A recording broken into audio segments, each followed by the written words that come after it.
You think you can just sit there and cry? Look at what you've done! You've ruined dinner, you've ruined everything! Dans la cuisine étroite d'une maison de banlieue à Saint-Denis. Sous le crachin incessant d'un automne parisien. Lucien sentit le monde s'effondrer en un instant. Les spaghettis chauds, encore fumant de sauce bolognaise, s'écrasèrent contre sa poitrine comme une gifle cuisante, éclaboussant les murs jaunis et son pull gris trempé de larmes qu'il n'avait pas encore versées. Sors d'ici, dégénéré. Tu n'es plus mon fils, hurla Henri. Son père. Les veines du cou saillantes. Les poings tremblants de rage homophobe qui avait fermenté des années en silence. Mais au milieu du chaos, une voix chevrotante, venue du couloir sombre, brisa le silence comme un rayon de lune. Arrête. Henri. Il est temps que tu saches la vérité sur ton propre sang. Lucien. 22 ans. Leva les yeux, le cœur battant la chamade, tandis que la sauce coulait en filets rouges sur sa peau, mélangeant la douleur physique à celle qui le rongeait depuis des mois. Il avait attendu ce soir pour avouer. Après avoir trouvé le courage dans les bras d'Étienne. Son amour secret rencontré lors d'une manifestation pour les droits LGBTQ+, place de la République. Étienne, avec ses boucles brunes et son sourire espiègle, avait été le premier à lui murmurer « Je t'aime » sous les lumières tamisées d'un café du Marais, transformant la peur en une flamme timide. Mais maintenant, face à son père, cette flamme vacillait. Henri, ouvrier métallurgiste aux mains calleuses forgé dans les usines de la Seine-Saint-Denis, avait toujours été un pilier de rigidité, marié à une mère partie trop tôt, élevant Lucien dans l'ombre d'un deuil qu'il noyait dans la bière et les matchs de foot. Gay. Ici? Dans ma maison, cracha-t-il, ramassant une fourchette comme une arme. Lucien recula, trébuchant contre la chaise, le goût âcre de la tomate dans la bouche, se demandant si c'était la fin de tout. C'est alors que Marcel apparut, traînant des pieds dans ses pantoufles usées. Son corps frêle de 75 ans courbé par des décennies de labeur comme horloger à Belleville. Ses yeux bleus, voilés par les cataractes mais aiguisés par les secrets enfouis, fixèrent Henri avec une intensité qui figea l'air. « Assieds-toi. Mon fils, dit-il d'une voix douce mais ferme, comme le tic-tac d'une montre ancienne. Lucien, essuyant son visage d'une main tremblante, observa son grand-père pour la première fois comme un allié inattendu. Marcel avait toujours été le conteur de la famille. Celui qui parlait des amours perdus de la libération avec un clin d'œil nostalgique. Mais jamais Lucien n'avait soupçonné la profondeur de ses ombres. Henri hésita, la fourchette tombant au sol avec un cliquetis, et s'affala sur une chaise. Le souffle court. La pluie martelait les vitres. Un rythme funèbre. Tandis que Marcel s'asseyait entre eux, sortant de sa poche une enveloppe jaunie, froissée par le temps. « Écoute-moi bien. Henri, commença Marcel, sa voix chevrotante portant le poids de Paris libéré en 1944. Ton père mon Jean n'était pas l'homme que tu crois. Il déplia la lettre. Papier craquant comme des feuilles mortes.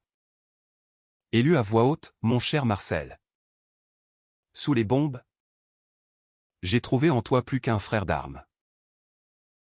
Notre baiser dans les ruelles sombres de Montmartre était ma plus belle victoire. Les mots flottèrent dans l'air, lourds d'un passé interdit. Et Henri blêmit, ses yeux s'écarquillant comme si on lui avait révélé que le ciel n'était pas bleu. Lucien retint son souffle, son grand-père. Ce pilier silencieux au dîner de Noël avait aimé un homme. Jean, son arrière-grand-père, mort au front, avait été l'amour caché de Marcel. Un serment scellé dans les caves humides pendant l'occupation. Où l'amour gay était un crime puni de déportation. J'ai porté ce secret pour te protéger, murmura Marcel, posant une main ridée sur celle de son fils. Mais ce soir, je le libère. Lucien n'est pas un monstre. Henri. Il est comme nous, humain. Aimant. Courageux. La révélation frappa Henri comme un coup de poing. Plus violent que n'importe quel spaghetti. Il se leva d'un bond, renversant la chaise, et sortit en trombe sous la pluie, claquant la porte si fort que les vitres tremblèrent. Lucien, le cœur en miettes, se tourna vers Marcel. Des sanglots silencieux secouant ses épaules. Pourquoi maintenant? Papy, murmura-t-il. La voix brisée. Marcel l'attira contre lui. L'odeur de tabac froid et de lavande enveloppant le jeune homme comme un cocon. Parce que l'amour ne se jette pas comme des restes. Mon garçon. Il se nourrit. Il grandit. Même dans la tempête. Cette nuit-là. Blotti dans le lit étroit de son enfance. Lucien pensa à Étienne. À leur promenade le long de la Seine. Mains effleurées sous les ponts illuminés. Demain. Il lui raconterait tout, mais pour l'instant. Le silence de la maison. Ponctué par le ronflement de Marcel dans la pièce voisine. Était une promesse fragile de guérison. Les jours suivants s'étirèrent comme une toile grise sur Saint-Denis. Où les tours HLM se dressaient comme des sentinelles indifférentes au cœur brisé. Lucien évitait le regard des voisins. Marchant tête baissée vers son petit studio près de la gare du Nord. Où il travaillait comme graphiste freelance pour des associations queer. Chaque croquis qu'il traçait à un arc-en-ciel stylisé sur fond de tour Eiffel lui rappelait Étienne. Ce Français de 24 ans aux origines maghrébines. Barista dans un café branché du 11e arrondissement. Dont les yeux noisettes pétillaient d'une joie contagieuse. Ils s'étaient rencontrés 6 mois plus tôt. Lors d'une Pride pluvieuse. Quand Étienne avait tendu un parapluie à Lucien. Trempé jusqu'aux os. En riant, si l'amour est une révolution. Autant ne pas se noyer avant de commencer. Depuis. Le rendez-vous était des bulles de tendresse, pique-nique volé au jardin des Tuileries. Baiser volé dans le métro bondé. Murmure d'avenir sous les draps froissés. Mais la tempête domestique avait tout assombri. Henri n'appelait pas. Ne textait pas, son silence était une muraille plus haute que les remparts de la Bastille.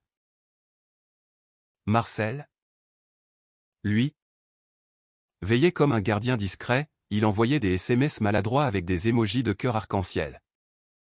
Et un soir, il invita Lucien à dîner chez lui. Dans son appartement exigu de Belleville. Embaumé d'odeurs de pot-au-feu et de souvenirs. Assis à la table bancale. Devant une photo fanée de gens en uniforme. Marcel raconta. On s'est aimé en cachette. Lucien. Les nazis fouillaient les bars. La police française arrêtée pour outrage aux mœurs. Jean est mort à Verdun. Mais avant. Il m'a promis, vivez pour nous deux. Les mots coulaient comme un vin vieux. Après d'où. Et Lucien sentit une connexion profonde. Un fil rouge traversant les générations. Et toi? Raconte-moi cet Étienne, demanda Marcel avec un sourire complice. Lucien rougit. Décrivant les rires d'Étienne. Sa passion pour la poésie de Rimbaud. Ses couches de racisme quotidien en tant que fils d'immigré. Pour la première fois. La honte s'effrita. Remplacée par une fierté timide. Pourtant. La kermesse n'était pas finie. Une semaine plus tard. Un appel anonyme au travail de Lucien, ton père est à l'hôpital. Accident de chantier. Le cœur serré. Il sauta dans le RER. Filant vers l'hôpital à Avicenne. Où les couloirs sentaient le désinfectant et le regret. Henri gisait là. Jambes plâtrées. Visage pâle sous les néons crus. Mais ses yeux, quand ils croisèrent ceux de Lucien, étaient troubles. Pas de colère, mais d'une vulnérabilité inédite. J'ai glissé sur une poutre, marmonna-t-il. Pensais à toi. À ce que j'ai fait. Marcel arriva peu après. Infatigable. Et s'assit entre eux. Comme un pont sur un abîme. Parle. Henri. Le silence tue plus que les mots. Ce soir-là. Sous le ciel étoilé de Seine-Saint-Denis. Henri avoua ses propres fantômes, une jeunesse curieuse étouffée par la virilité toxique des usines. Un baiser volé à un camarade d'école qu'il avait rayé de sa mémoire. J'ai eu peur pour toi. Fiston. Peur de te voir souffrir comme moi. Les larmes coulèrent. Salées comme la pluie parisienne. Et Lucien, pour la première fois, serra la main de son père sans trembler. L'hôpital devint un cocon inattendu. Où les murs blancs absorbaient les confessions comme une éponge. Étienne vint un après-midi. Apportant des croissants chauds du Marais et un bouquet de marguerites sauvages. Ses dreadlocks noués en chignon désordonné. Son sourire chassant les ombres. Henri, d'abord raide comme un piquet, observa ce jeune homme au tatouage discret à un arc-en-ciel entrelacé de vers coraniques et murmura un bonjour au bourru. Marcel? Malin. Lança, il a l'air d'un bon gars. Hein. Comme Jean l'était pour moi. La glace craqua, Henri rit même. Faiblement. Quand Étienne raconta une anecdote sur un client homophobe au café. Transformé en comédie absurde. Lucien, assis au pied du lit, sentit l'amour gonfler en lui. Un baume sur les plaies encore vives. Mais dehors, Paris bouillonnait, une manif contre la loi anti-LGBT agitait les rues. Et Lucien, tiraillé, se demanda si son histoire personnelle n'était pas une micro-révolution. Les semaines passèrent. Henri rentra chez lui en béquille. Et la maison de Saint-Denis se remplit d'un malaise tiède. Comme un thé trop infusé. Dîner silencieux. Où Marcel intervenait avec des histoires d'amour d'antan, les bals clandestins des années 60 au tabou. Où les travestis dansaient sous les miroirs fêlés. Lucien et Étienne. Eux. Cultivaient leur bulle, un week-end volé à Versailles. Main dans la main dans les allées de buis taillés. Chuchotant des promesses sous les jets d'eau. Je veux un avenir avec toi, souffla Étienne un soir. Allongé sur l'herbe. Les étoiles filtrant à travers les branches. Pas de secret. Pas de chaîne. Lucien, le cœur serré, pensa à son père. À ce pas hésitant vers l'acceptation. Mais le destin, cruel comme un coup de Vendée, frappa à nouveau, Marcel tomba malade. Une pneumonie traîtresse. Et l'hôpital Avicenne les rappela tous. Dans la chambre stérile. Marcel s'affaiblissait. Sa respiration un sifflement rauque. Mais ses yeux brillaient d'une urgence farouche. J'ai quelque chose à faire, murmura-t-il à Lucien. Glissant une clé rouillée dans sa paume. Va à mon appartement. La boîte à cigares. Sous le lit. Pour Étienne et toi. Henri, penché sur le lit, serrait la main de son père. Des regrets anciens remontant comme la bile. Pardon? Papa. Pour tout ce que j'ai ignoré. Marcel sourit faiblement. L'amour n'ignore pas.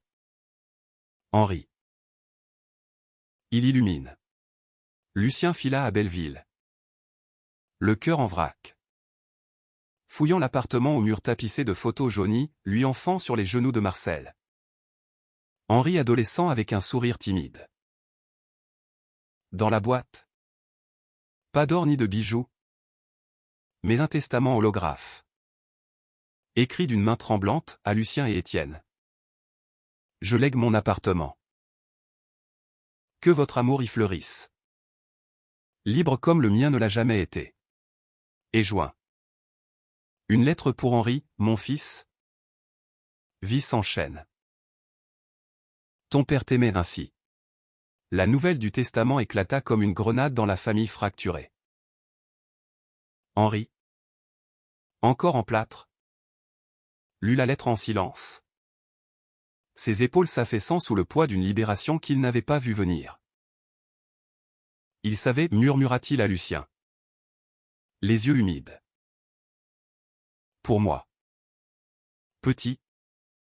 Quand je rentrais tard de l'usine. Avec des bleus que je cachais. Lucien. Abasourdi. Serra Étienne contre lui dans le couloir de l'hôpital. Leur corps tremblant d'émotion. Marcel, sentant la fin approcher, demanda une dernière faveur, un rassemblement familial. Pas de fleurs fanées, mais de vraies âmes. Étienne organisa tout. Avec sa grâce instinctive, un dîner improvisé dans la chambre. Avec des quiches lorraines et du vin de Loire. Où les rires fusèrent malgré les machines qui bipaient. À l'amour impensable, porta Marcel.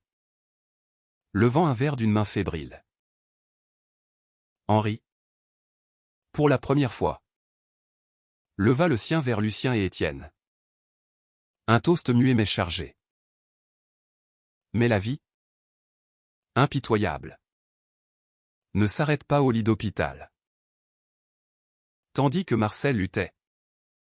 Une ombre plus sombre plana, un oncle distant. Cousin de Henri. Apprit le testament par un commérage de quartier et contesta l'héritage. Hurlant au scandale. Un appartement pour des déviants? Les avocats s'en mêlèrent. Papier volant comme des feuilles d'automne sur le boulevard de Belleville. Lucien. Déchiré entre le chevet de son grand-père et les audiences au tribunal de Bobigny. Trouva refuge dans les bras d'Étienne. On se battra, jura ce dernier. Ses yeux flamboyants de justice. Pour lui. Pour nous. Et ils se battirent, pétition en ligne. Témoignages d'associations comme Inter-LGBT. Où Lucien parla pour la première fois publiquement. Sa voix chevrotante résonnant dans une salle bondée du 20e arrondissement. L'amour n'est pas un legs à contester. C'est un droit. Gravé dans le sang de ceux qui nous ont précédés. Marcel s'éteignit une nuit d'hiver. Paisiblement. Un sourire aux lèvres comme s'il rejoignait Jean dans les ruelles éternelles de Montmartre. Les funérailles. Sous un ciel plombé de Paris. Furent un mélange de deuil et de triomphe, une procession arc-en-ciel improvisée. Des roses blanches jetées dans la Seine. Et Henri. Debout face à la foule. Prononçant l'éloge, mon père m'a appris à haïr par peur. Mais il m'a sauvé par amour. Lucien. Étienne à ses côtés. Sentit le vide se combler d'une chaleur nouvelle. L'appartement de Belleville devint leur refuge. Mur repeint en bleu ciel. Photos de Marcel et Jean accrochés comme des talismans. Mais le procès traînait. Et avec lui. Les doutes, Henri. Guéri mais fragile. Offrit un soutien inattendu. Témoignant au tribunal d'une voix ferme forgée dans les forges. C'est la volonté de mon père. Et la mienne? Maintenant. Le printemps revint sur Paris comme une promesse tenue. Les cerisiers du champ de Mars fleurissant en pétales roses contre le gris des immeubles. Lucien et Étienne emménagèrent dans l'appartement de Marcel, transformant le salon en atelier, toile vierge pour les croquis de Lucien, étagère de livres pour les poèmes d'Étienne. Leur nuit était des symphonies d'amour. Corps entrelacés sous les couvertures. Murmure de eux pour toujours contre la peau. Henri visitait, maladroit mais sincère, apportant des outils pour réparer les fuites. Et parfois, un soir par semaine, ils dînaient tous les quatre, Henri et son nouveau partenaire discret, un veuf rencontré à l'usine. La vie reprend, disait-il. Un sourire timide aux lèvres.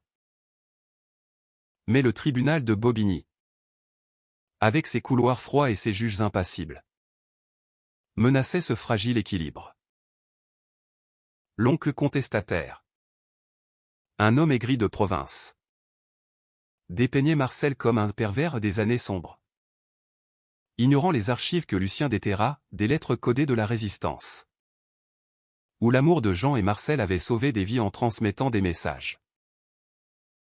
La nuit avant l'audience finale, Lucien ne dormit pas, hanté par des rêves de spaghettis volants et de bombes de 1944. Étienne le réveilla avec un café fort et un baiser, on est plus fort ensemble. Au palais. La salle était tendue. Air chargé d'encre et de sueur. Henri témoigna en premier. Sa voix résonnant, mon père n'était pas un monstre. Il était un héros qui aimait au-delà des tabous. Se léguait sa victoire sur la haine. Puis Lucien, le cœur au bord des lèvres, lut la lettre de Marcel. Chaque mot un coup de poignard contre l'oubli. Le juge, une femme aux lunettes sévères, hocha la tête. Et quand le marteau tomba, héritage validé, un sanglot collectif secoua la salle. Dehors, sous un soleil timide, Étienne et Lucien s'embrassèrent sans peur, tandis qu'Henri, en arrière, essuyait une larme. Pourtant, la kermesse n'était pas close. Étienne, dont les parents conservateurs d'Alger ignoraient encore son orientation, reçut un appel, viens pour le mariage de ta sœur. Et amène ton ami. Point. La peur revint, masquée en excitation. Et Lucien, solidaire, proposa, allons-y ensemble. Pour Marcel, le voyage en train vers le sud, à travers les vignes de Provence, fut un pèlerinage, arrêt à Arles pour des cafés ombragés. Promesses chuchotées dans les champs de lavande. À Marseille, la famille d'Étienne les accueillit avec un mélange de curiosité et de suspicion. Mais le dîner, arrosé de pastis, se transforma en fête quand Étienne, inspiré par Henri, avoua, Lucien est mon amour. Comme vous êtes ma famille. Les larmes coulèrent. Les toasts fusèrent. Et pour la première fois, Étienne se sentit entier. L'été enveloppa Paris d'une chaleur moite, transformant la Seine en miroir miroitant sous le soleil implacable. Lucien et Étienne, ancrés dans leur nid de Belleville, lancèrent un projet fou, un podcast sur les histoires LGBTQ+ oubliées. Amours impensables. Dédié à Marcel. Les épisodes. Enregistrés dans le salon au mur encore imprégné d'odeur de pot-au-feu, attiraient des auditeurs, survivants de Stonewall exilés à Paris. Couple mixte luttant contre l'islamophobie. Henri, fier, devint un invité surprise, racontant son chemin de la honte à l'embrassement. Sa voix rauque touchant des milliers. Ton grand-père m'a sauvé 2 fois, confia-t-il à Lucien un soir, sur un banc du canal Saint-Martin, bière à la main. La première en mourant sans regret.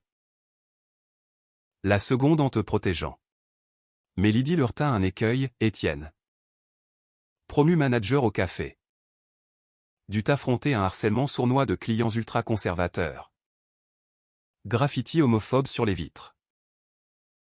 Ferme les yeux, conseillait Lucien. Mais Étienne? Feu follet?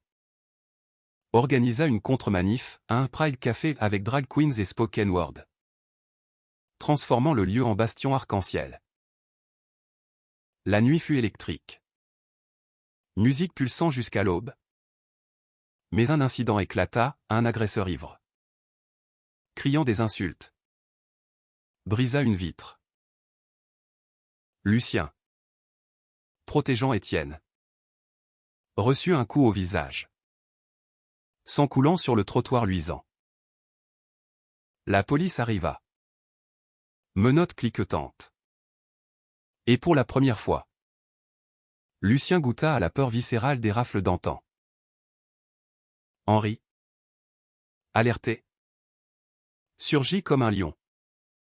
Plaidant auprès des agents, c'est mon fils. Laissez-les tranquilles. Le geste? Simple. C'est là une alliance irrévocable. Guérison vint avec l'automne. Feuilles roussies dansant sur les pavés de Montmartre. Lucien et Étienne, marqués mais unis, visitèrent la tombe de Marcel au Père-Lachaise, déposant une rose et un enregistrement du podcast. Il serait fier, murmura Étienne, vent fouettant ses cheveux. Henri, venu seul, posa une main sur l'épaule de Lucien, et moi aussi. Fiston. La romance s'approfondit, une demande en mariage spontanée. Agenouillé sur le pont des Arts. Cadenas à la main gravée pour toujours. Comme Marcel et Jean. Oui. 1000 fois oui. Et Paris applaudit en silence. Lumière dansant sur l'eau. L'hiver revint. Manteau blanc sur les toits de zinc. Et avec lui, les préparatifs du mariage, un petit cérémonie civile à la mairie du 20e. Suivi d'une fête dans l'appartement de Belleville. Élargie par des amis du podcast. Invité divers, la famille d'Étienne. Désormais alliés. Henri avec son partenaire. Des queers de tous horizons. Mais une tempête couva, l'oncle contestataire. Amer de sa défaite au tribunal. Lança une rumeur en ligne. Accusant Marcel de trahison pendant l'occupation. Salissant son legs. Les trolls déferlèrent. Messages haineux inondant les réseaux. Et Lucien. Étienne au bord de l'effondrement. Se demanda si l'amour valait ce prix. Henri. Sentant le vent tourner. Agite à sa manière, il fouilla les archives familiales. Déterrant des documents jaunis prouvant l'héroïsme de Marcel, un message décrypté qui avait sauvé des résistants juifs. Avec l'aide d'un journaliste du Monde. Il publia une contre-enquête.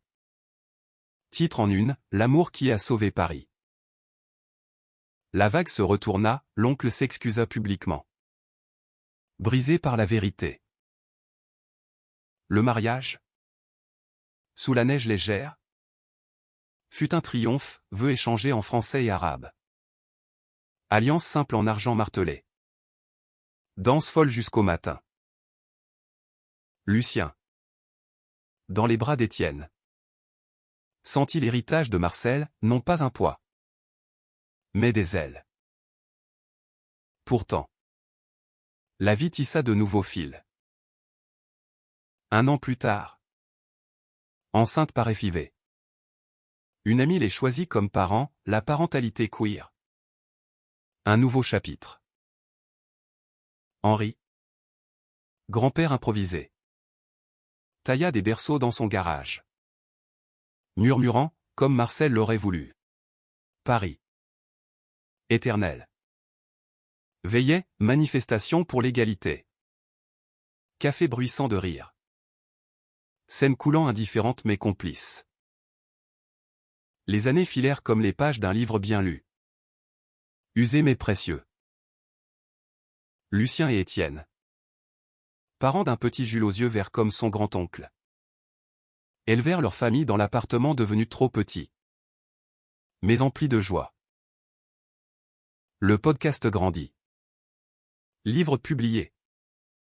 Conférence à la Sorbonne sur les mémoires queer. Henri. Retraité. Voyagea, un pèlerinage à Verdun pour Jean. Une Pride à Berlin main dans la main avec son partenaire. L'impensable. C'est de vivre sans aimer, confia-t-il un soir, lors d'un Noël sous les guirlandes de Belleville. Mais le climax vint subtilement, une lettre anonyme. Découverte dans les affaires de Marcel. Révélant un dernier secret à un enfant illégitime de Jean. Un cousin perdu aux États-Unis. La quête les mena outre-Atlantique. Retrouvailles larmoyantes à New York. Où un arbre généalogique queer s'épanouit. Retour à Paris. Ils plantèrent un cerisier dans le jardin secret de l'appartement. Racines entrelacées comme leur vie. Aujourd'hui. Sous le soleil d'un Paris rajeuni. Lucien regarde Jules courir sur les berges de la Seine. Étienne à ses côtés. Henri veillant de loin avec un sourire serein. L'amour, lancé comme des spaghettis dans la tempête, s'est transformé en festin partagé. Marcel. Depuis les étoiles. Murmure, l'impensable n'est pas la révélation, mais le courage de l'embrasser. Et dans ce baiser éternel, la famille, diverse et unie, danse au rythme du monde.